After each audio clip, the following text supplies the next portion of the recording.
Hello everyone. Today I am going to do a double mat. Using a 5x7 photograph, I will end the tutorial with an 8x10 frame around this image. So I'm going to start off by duplicating my layer. I'm going to call this layer image.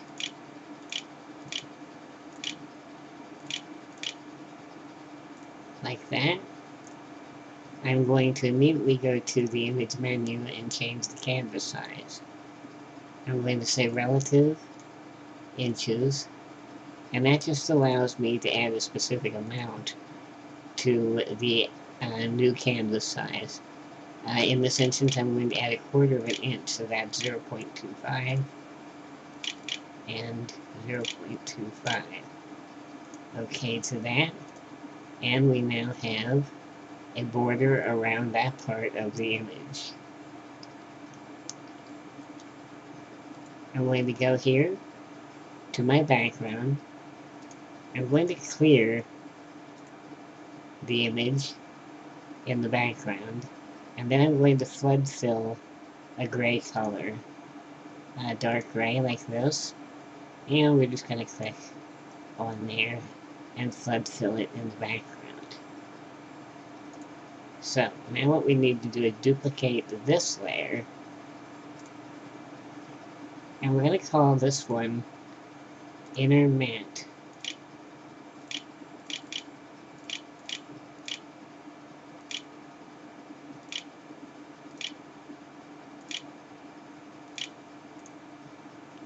We now have 3 layers: my image, the inner mat, and the background. Now I'm going to switch to the background, and once again I'm going to change the canvas size, only this time I'm going to say inches without turning on relative, and I'm going to make it the full size of the final image. So that will be 8x10. Now we have the full size image. On the inner mat, actually I should stay on the background. I am going to clear it again, and again flood fill it completely gray. Then on my inner mat, I'm going to select FX, that's layer effects, and I am going to use the 3D effect setting. I could use bevel emboss, but I don't get a nice hard chisel edge that I can get with 3D effects. So we're going to turn that on. We have the lighting and we have the blur and depth setting. We're going to separate these two sliders, which move together by default. If you click the plus sign, they can be moved independently. And we're going to take the blur down low, and the depth high. It gives us a nice sharp bevel on the corners. If we go to 3D lighting, we can change the angle that the light comes from. We're going to go with a nice low angle like this. It looks pretty good. But we're also going to try to get more highlight on the other side by adding an extra light. The extra light can then be taken up high, and that gives us some shade on the other two faces.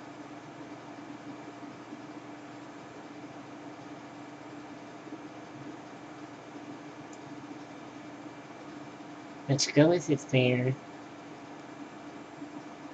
Turn the ambient light down a little bit and say OK on that.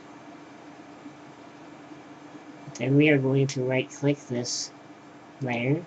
We're going to copy the effects, and we're going to paste the effects to the image layer.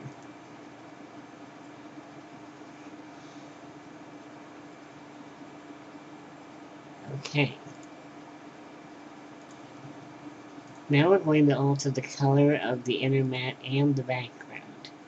I will switch the inner mat and I will go to Image, Adjust, Hue, Saturation, and Lightness. This allows me to change the color for that specific layer. I'm going to click Colorize.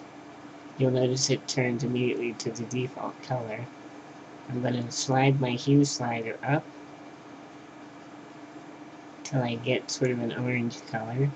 I'm going to change the saturation so it's a little brighter, and the lightness so it's much brighter. And okay to that. Now we have a lovely orange gold beveled border. On the background, we are once again going to change the color by using the same method, Colorize, and we're going to go up to a semi-yellowish color.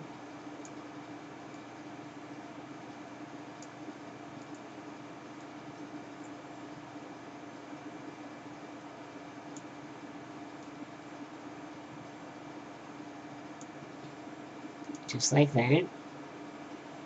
And now we're going to add a texture to the background.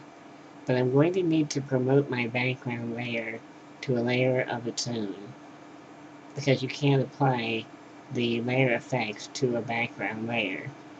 So I'm going to say OK to that. And now you'll notice that these become unghosted. And we click FX. We will go to 3D effects again, only this time we are going to turn blur all the way down, like that. Leave depth the way it is for now, unless you want to change it afterwards. We're going to go to